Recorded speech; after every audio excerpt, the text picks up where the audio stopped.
This movie rocks. It is thoroughly ridiculous and really believable and unbelievable, which is you have mad sincerity, epic battles, high drama, romance, and a lot of comedy, which makes this film worth watching, certainly worth showing up for. That's why I did it. It's fun. It's just fun. It's classic entertainment. It doesn't take itself too seriously. Greetings. As you know, some thieves from the Resistance have stolen my bride-to-be. I would like to procure your services. This is fit for a bribing purse. Need much more gold than this. Done. And some women. Done. There will be bonuses if you bring me the head of Cobra, their leader. All of the assassins I have sent have not returned. My character's name is Talus, and I'm a power-hungry warlord, and in the quest for more power, employ some supernatural forces through something called the Book of the Dead.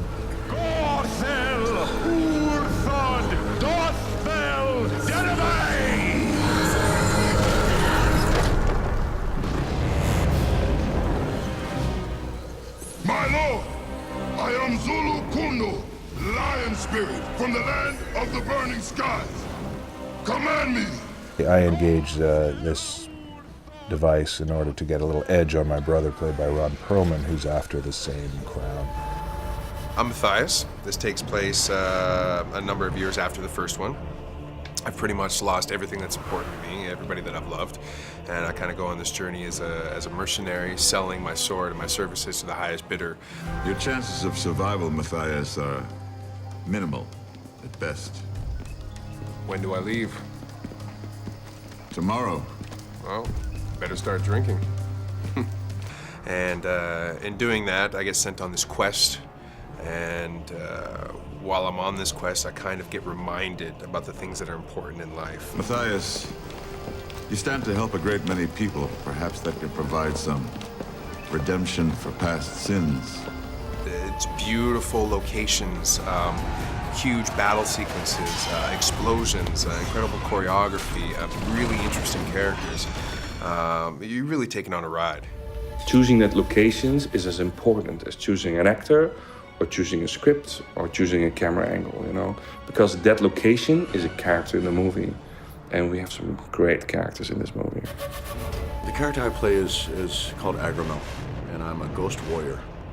And the cool thing about Agramel is he's a very honorable soldier. A celebration, Lord Talus, is premature. You must remain at the ready. The only thing that you must do is obey me, slave. We are warriors of the book, my lord. But he is, only as good or as bad as the person who conjures him. Not necessarily so with the other ghost warriors, but it is with Agramel. But he's a soldier. He's very stern. He's very straightforward. His job and what he knows is to go to war, and that is what he is there for. He is conjured to go to war, and he does right off the bat.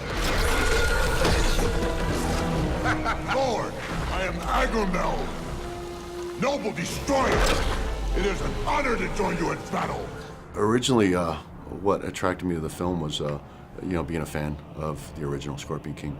And also, because The Rock, who transitioned from wrestling into acting, and, his first major breakout film being Scorpion King. I mean, when the role was offered to me, I jumped all over it. All over it. I said, yes, I want to be a part of it. But I was a fan of the franchise as well. I just thought it would be really cool. Well, Sukai is a legendary warrior of the Book of the Dead.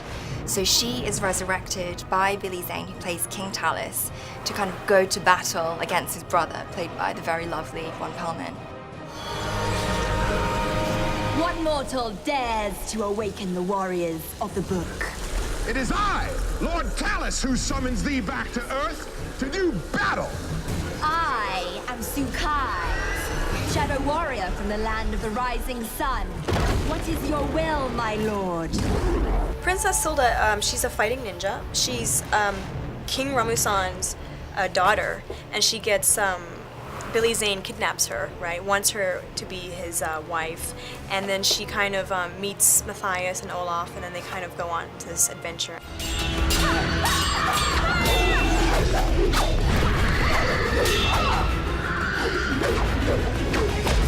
You fight well, mortal.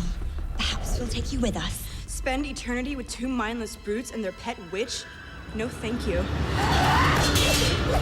I loved Olaf on paper, just in the sense that as this sort of, northern barbarian kind of comic relief guy, I knew that I would have complete freedom in filming. He always shoots with usually 3 or at least maybe 4 cameras. Sometimes you're doing a crane shot and a steady cam and a dolly all at the same time.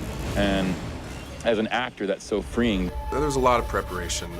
First of all, I had to put on a lot of weight. I had to get as big as I could. I think I ended up being about 245 pounds when we shot this. So, Victor, we're entering week 2, but in week 1, how was it physically for your massively chiseled body? How did that work out for you? They put us through the ringer. We were 6 days a week, 8 hours a day, practicing every single fight. Every single fight you see in the movie, we knew all of the steps way before we even started shooting. We had all that up in our heads, so we had already taken a huge toll physically before we even started shooting. Just getting beat up and smashed around. That right there? Yeah. It's what we call an ambulance. Is that what that's called? That may be our ride to and from set in the next couple weeks. Billy is a very interesting person, in a good way. He's very eccentric, very smart, very worldly, just totally wacky when he goes into character. A total wacky king, and he really comes to life in this movie. I think he actually steals the movie. He's so good in it.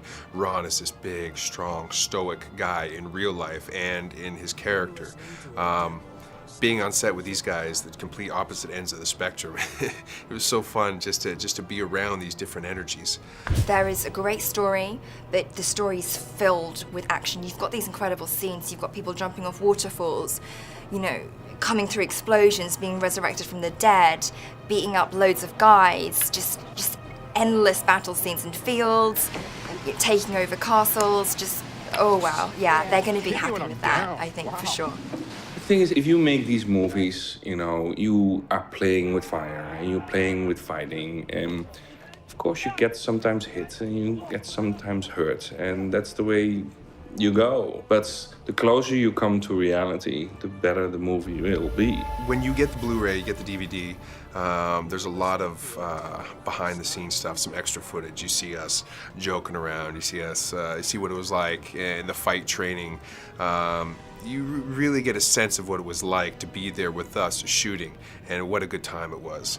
And you get to hear from everybody in the movie what we think about each other, what we think about Rule, what Rule was thinking when he was shooting, doing all this stuff. So you really get into the mind of all of us.